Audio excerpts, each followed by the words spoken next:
সুপ্রিয় দর্শক, আবারও চলে আসছি আপনাদের সামনে বাংলাদেশের সবুজ শ্যামল সবুজ ধান ক্ষেতের দৃশ্য আপনাদের সামনে তুলে ধরার জন্য।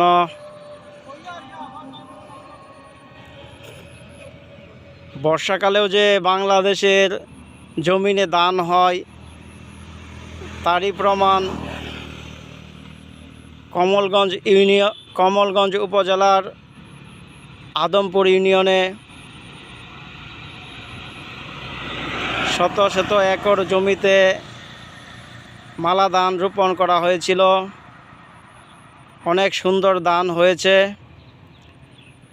কৃষকের অনেক দিনের সাধনা এই ধান। একজন কৃষকের সকল আশা এবং ভরসা হচ্ছে এই ধান, কারণ সবুজ সোনালী এই ধানের মধ্যেই তার জীবন নিহিত।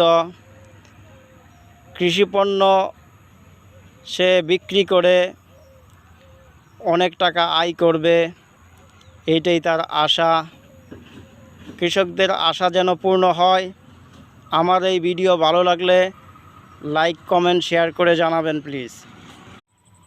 সুপ্রিয় দর্শক, আবারও চলে আসলাম আপনাদের সামনে নতুন একটি ভিডিও দেওয়ার জন্য।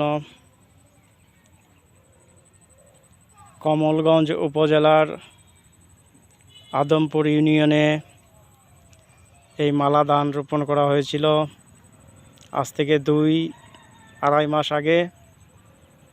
আজ তারই ফসল এমন হয়েছে। অনেক সুন্দর ধান হয়েছে। এই ধান কৃষক ঘরে নেওয়ার আগ মুহূর্ত তার কত চিন্তা ভাবনা যে ধান সে ঘরে তুলতে পারবে কিনা, কারণ এখন তো বর্ষাকাল। আশা করি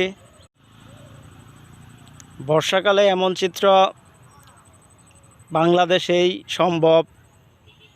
একদিকে ধানের চারা রোপণ করা হচ্ছে, অন্যদিকে নতুন ধান কৃষক ঘরে তুলতেছেন। এটা আসলেই বাংলাদেশের গৌরব, বাংলাদেশের অহংকার, কৃষকের অহংকার। কৃষক বাঁচক, দেশ বাঁচক। কৃষককে আমরা সম্মান করি ভাই।